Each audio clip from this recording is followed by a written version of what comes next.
There is something very confusing in the story of our exodus from Egypt. After the Jews left the slavery, Pharaoh chased after them and caught up with them on the seventh day when the Jews approached the Red Sea.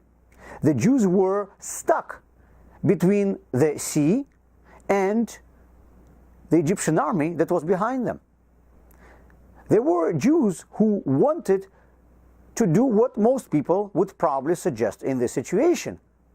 If there is any hope, we need to fight the Egyptians and defend our freedom. There's no any other choice, either fighting or surrendering.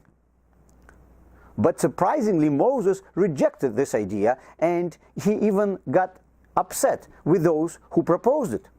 He insisted that the Jews would continue moving forward. We know that then the miracle of splitting over the Red Sea occurred. After the Egyptians chased after the Jews, the waters returned and the Egyptian army sunk.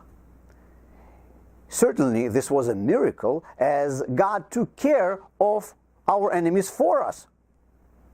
The lesson from this story seemingly should be that we don't need to fight our attackers. God will do it for us and protect us.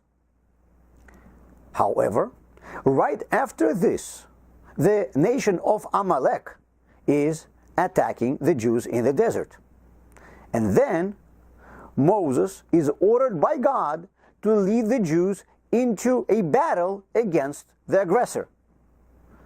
So from this, we see that we must fight against our attackers. Why then was Moses upset at the Jews who wanted to fight the Egyptians? And if God fought for us with the Egyptians, why didn't he do so in the case of Amalek? From the practical perspective today, the Torah prohibits us from relying on a miracle, and Torah orders us to take up arms and defend ourselves whenever we are attacked. But the story of Exodus has an important lesson for us in our daily lives in peaceful times. When the Jews went to receive the Torah and then onto the promised land, Pharaoh chased after them and attacked them from behind. He did not stand in their way. The Jews had a goal and they had to move forward towards it. Paying attention to those who are behind is a distraction from achieving the goal. We need to focus on the end point and not to lose sight of it by getting distracted by those who are behind. Amalek, on the other hand, was in front of us.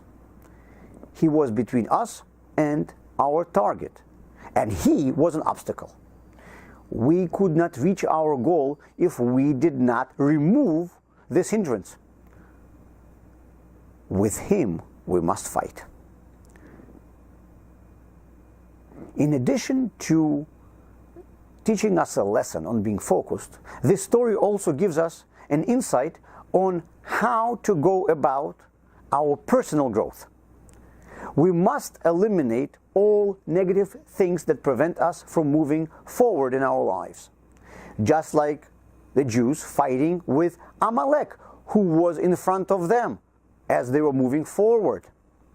But don't fight with what is already behind you.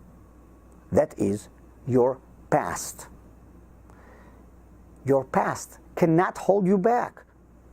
If you pay attention to it and get it distract you, then it will slow you down.